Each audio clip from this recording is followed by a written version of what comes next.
অনেকগুলো ফ্যাক্টরস এটার সাথে মানে এটার সাথে ইনভলভ আছে। তো এখন অনেক দূর ঠিক হয়ে এসছে, তারপরে 16 কোটি দেশের মানুষে মাত্র 50-60 জন আপনার প্রফেশনাল চার্টার অ্যাকাউন্টেন্ট থাকবে, যেখানে আমাদের মহিলারা এখন ওনার মতো প্রফেশন থেকে শুরু করে সব জায়গাতে চলে যাচ্ছে। এটা এটা এক্সপেক্টেড না। আমার মনে হয় কিছুটা অ্যাওয়ারনেসের অভাব আছে, কিছুটা একটা মিসকনসেপশন আছে যে আমাদের প্রফেশনটা খুব একটা কঠিন প্রফেশন, এখানে পাশ করা মনে হয় সম্ভব হয় না।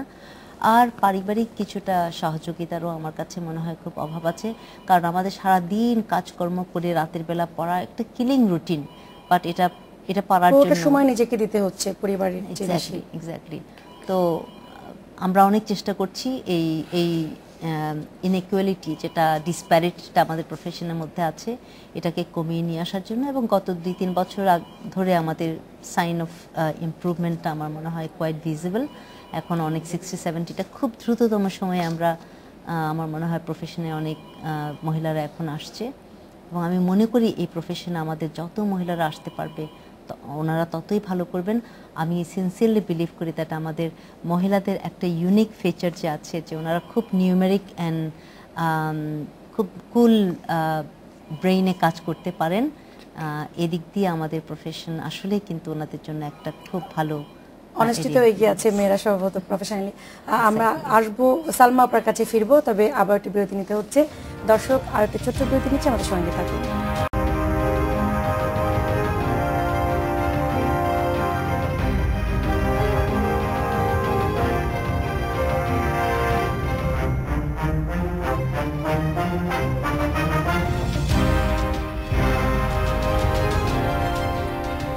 দেখছেন বাংলাদেশ এখন। আমরা কথা বলছি আমাদের নারী ক্রিকেটের বিশ্বসেরা টি-20 অলরাউন্ডার এবং বোলারের শীর্ষ তালিকায় রয়েছেন সালমা খাতুন। আপনি আমাদের কাছে অবশ্যই অনুপ্রেরণা। আপনার কিছু আনন্দের জায়গা ছিল, কিছু হতাশার জায়গা ছিল। আমরা শুনেছিলাম যে আপনি সুযোগ সুবিধার কথা বলছেন, যে আপনারা আসলে ঠিক ওই পরিমাণে খেলতে পারেন না, খেলার সুযোগ পান না, পেলে হয়তো আপনার মতো আরো অনেক বেস্ট প্লেয়ার বেরিয়ে আসতো। ওই জায়গাটা থেকে কিছুটা পরিবর্তন এসেছে? না, আসলে এখনো পরিবর্তন আসেনি আমাদের। মানে আমরা আসলে লাস্ট এশিয়ান গেমসের পরে এখন পর্যন্ত কোনো ইন্টারন্যাশনাল ম্যাচ আমরা খেলতে পারিনি। আর ওয়ার্ল্ড কাপের পরে আমরা ওই এশিয়ান গেমসটাই মানে ছিল, এরপরে আমাদের এখন কোনো ম্যাচ নেই। এখন আমরা শুধু ক্যাম্প করছি, আর সামনে হয়তো আমাদের প্রিমিয়ার লিগটা শুরু হবে, মানে এই মাসে 22 তারিখ থেকে একটা ডেট দেওয়া হয়েছে। এখনো আসলে শিওর না, কারণ দেশের পরিস্থিতি অনেক খারাপ, এই কারণে এখনো শিওর হতে পারছি না।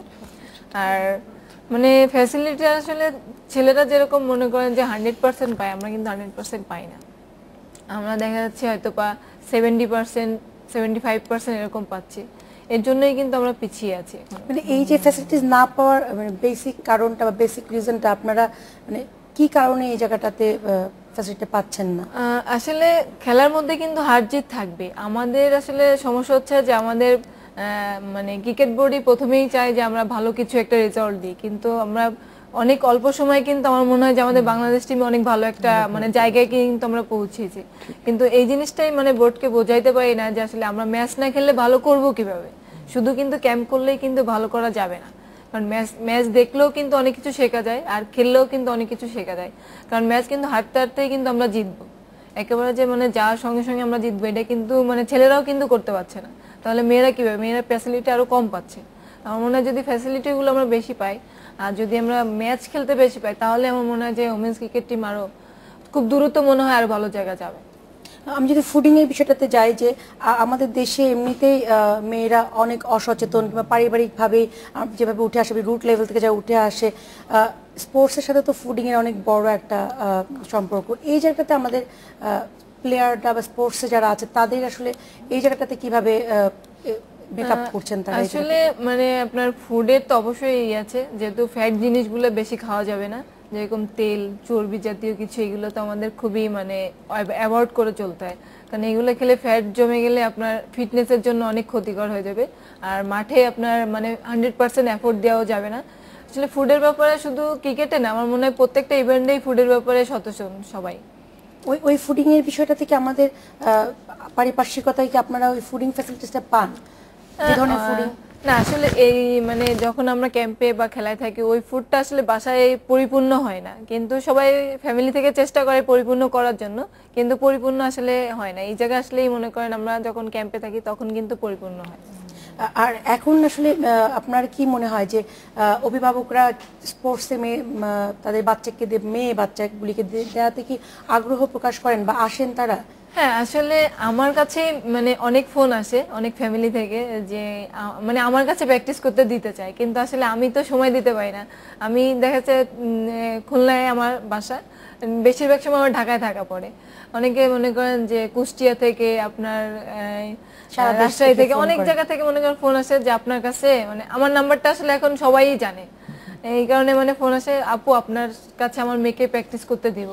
আসলে ওইটা আসলে আমার পক্ষে সম্ভব হয় না, তখন আমি ওনাদেরকে পরামর্শ দিই যে আসলে এত দূর থেকে তো আসা আসলে খুবই মানে ডিফিকাল্ট। আমার মতে আপনি আপনার এলাকায় যারা ছেলেদের একাডেমি থাকে ওইখানে আসলে কোনো জায়গায় মেয়েদের কোনো একাডেমি থাকে না, প্রথমত ছেলেদের একাডেমি থাকে, ওইখানে আপনি যদি নিয়ে যান আপনার মেয়েকে বললে যে কোনো কোচ আপনার মেয়েকে প্র্যাকটিস শিখাবে। এটাই আমি মেয়েদের জন্য এখনো কোনো একাডেমি কোথাও নেই না, আসলে মেয়েদের জন্য কোনো একাডেমি নাই। মানে আমরাও প্রথম থেকে যখন শুরু করছি তখন কিন্তু ছেলেদের সঙ্গেই মানে আমরা শুরু করছি, ওইখানে একাডেমি ছিল।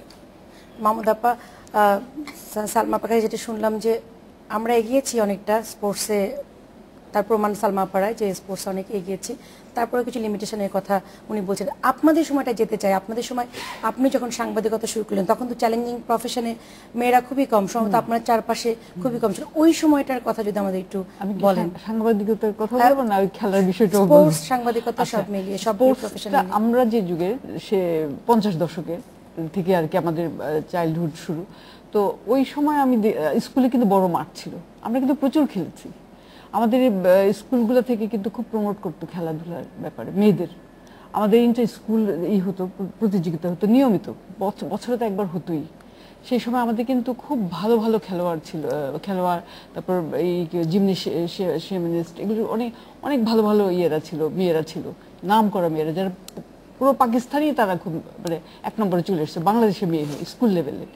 তো সেখানে বলবো যে স্কুলগুলোর কিন্তু একটা রয়ে গেছে যে স্কুল থেকেই কিন্তু খেলাগুলোর দেওয়া উচিত, উৎসাহতা দেওয়া উচিত, সেখানে তাদের সুযোগ করে দেওয়া উচিত।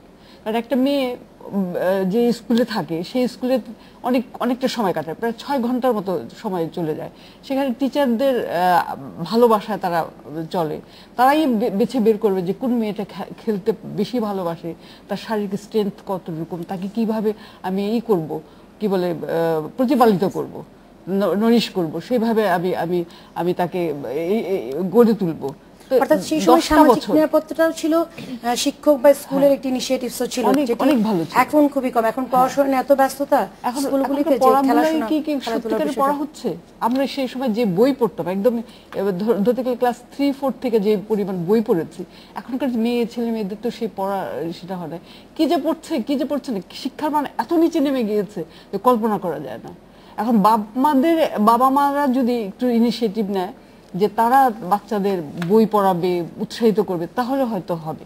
আবার এটাও একটা কথা যে এখন বাবা মারাও কিন্তু চাকরি করছে, তারাও কিন্তু খুব ব্যস্ত, আবার আমাদের ফ্যামিলিগুলো নিউক্লিয়াস ফ্যামিলি হয়ে গেছে, বাচ্চাদের কিন্তু ওই জায়গাটা খুব দুর্বল হয়ে যাচ্ছে, তারা এল্ডারলি পার্সন যারা আছে তাদেরও সাহচর্য পাচ্ছে না, তাদের কাছ থেকে কিন্তু অনেক জ্ঞান পাওয়া যায়, অনেক জ্ঞান বাচ্চারা গ্রহণ করে, তাদের মেধাটাও কিন্তু অনেক ম্যাচিউর হয়ে যায়, যে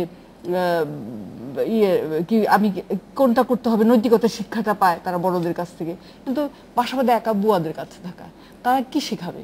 তো এইখানেও অনেক জিনিস আছে, ইন্সপায়ারেশনটা তারা খুব বেশি পাচ্ছে না, যাদের কাছ থেকে পাবে তারা কাছে নেই। সমাজের কথা যদি আসি, যে আপা যেটা বলেছেন, সুরাইয়া আপা যেটা বলেছেন যে আসলে নিজেকেই সমাজ কিংবা পারিপার্শ্বিকতা নিজেকেই আসলে দাঁড় করাতে হবে, নিজের জায়গাটা নিজেকে ভাবতে হবে, কিন্তু তারপরেও সামাজিক যে বাধাটা ছিল আপনাদের সময়ে কিংবা এখনো, সালমা আপা আপনি এখন আপনাকে সালমা খাতুন আপনাকে সবাই চেনে, কিন্তু যখন আপনাকে সালমা খাতুন চিনতেন, আপনি ছেলেদের একাডেমিতে খেলতে যেতেন, তখন আপনার প্রতি সমাজের দৃষ্টিভঙ্গিটা কেমন ছিল? আমি যখন ছোটবেলায় খেলতাম তখন আসলে মানে আমি আসলে মানে আমাদের গ্রামেই খেলতাম, মানে আমি বাইরে কখনো খেলিনি, মানে গ্রামে হচ্ছে বলতে আমার গ্রামের নাম মিল্কি দেয়ারা, আমি আমার নানু বাসায় থাকি, আমার মামারাও খেলাধুলা করে, কিন্তু আমি আমার মামাদের সঙ্গেই খেলতাম, কিন্তু অন্য বাইরের কারোর সঙ্গে খেলতাম না। আমার মামারা যখন বাইরে খেলতে যেত আমাকে নিয়ে যেত, কিন্তু আমার মামারা হচ্ছে আবার একটু প্রভাবশালী, তো এই জন্য মামাদের এলাকার লোক কেউ কিছু বলতে পারে না। আর আমি যেহেতু ওনার ভাগ্নি, সেহেতু আরো কেউ কখনোই কিছু বলেনি। আর এখন তো মনে করেন যে আমি এখানে আসার পরে এখন মানে এরকম বাধা মানে এখন পর্যন্ত আমার কোনো সামনে আসেনি, বরঞ্চ আমার মানে ইউনিয়নের লোকজন সবাই আমাকে খুব সাপোর্ট করে এখন। আসলে এটা অনেক ইতিবাচক সমাজে, তার মানে আমরা অনেক এগিয়েছি। কিন্তু তারপর আমি বলবো যে রাষ্ট্র কিন্তু এখানে প্রধান ভূমিকা। আমার বাচ্চারা, আমার দেশের জনগণ কিভাবে 20 বছর পরে যাবে, একটা বাচ্চাকে যদি আমরা যদি 20টা বছর রাষ্ট্র থেকে যদি তাকে সাহায্য করে, সহযোগিতা করে, তাহলে 20 বছরের যে ফলাফল সে 300 বছরে পাবে, পরবর্তী 300 বছরে সে দেশ লাভবান হবে। এই জিনিসটা আমাদের সরকারের মাথায় আনতে হবে। আমি নরওয়ের কথা পড়েছি, ইতিহাস যেটা পড়েছি, সেখানে আমি শুনেছি যে পড়ে দেখেছি যে নরওয়ে কিন্তু একটা যুদ্ধ বিধ্বস্ত একটা দেশ ছিল, কিন্তু দ্বিতীয় বিশ্বযুদ্ধের যুদ্ধের পর তারা কিন্তু সঙ্গে সঙ্গে কি করলো, তারা নীতি নিল যে শিক্ষাকে 1 নম্বর তাদের করলো। তারা সমস্ত শিক্ষা, নারী পুরুষ সবাইকে সমান করে, সবাই এক সমান পড়াশোনা করে, একই রকম সুযোগ ছেলেকেই একটু পরিবার থেকেও পারবে না, রাষ্ট্র সেটা দায়িত্ব নিয়ে গেল। তার ফলে কি হলো, নরওয়েতে কিন্তু শিক্ষাটা অনেক অনেক উচ্চ, এবং সেখানে সংসদেও কিন্তু শিক্ষিত নারীদের সংখ্যা অনেক বেশি, পুরুষের চেয়ে কিন্তু নারী সংসদটা বেশি ওখানে। তো দেশটা কিন্তু আমরা নরওয়ে, ফিনল্যান্ড এসব দেশগুলোর কথা যদি আমরা তাকাই, ওদের দিকে তাকাই, তাহলে আমরা দেখি দেশগুলো কিন্তু সবসময় মানব উন্নয়ন সূচিতে 1 নম্বর 2 নম্বরে এইসব জায়গায় থাকে। কেন থাকে? শুধুমাত্র শিক্ষার কারণে। শিক্ষাটা কিন্তু অনেক ইম্পর্টেন্ট।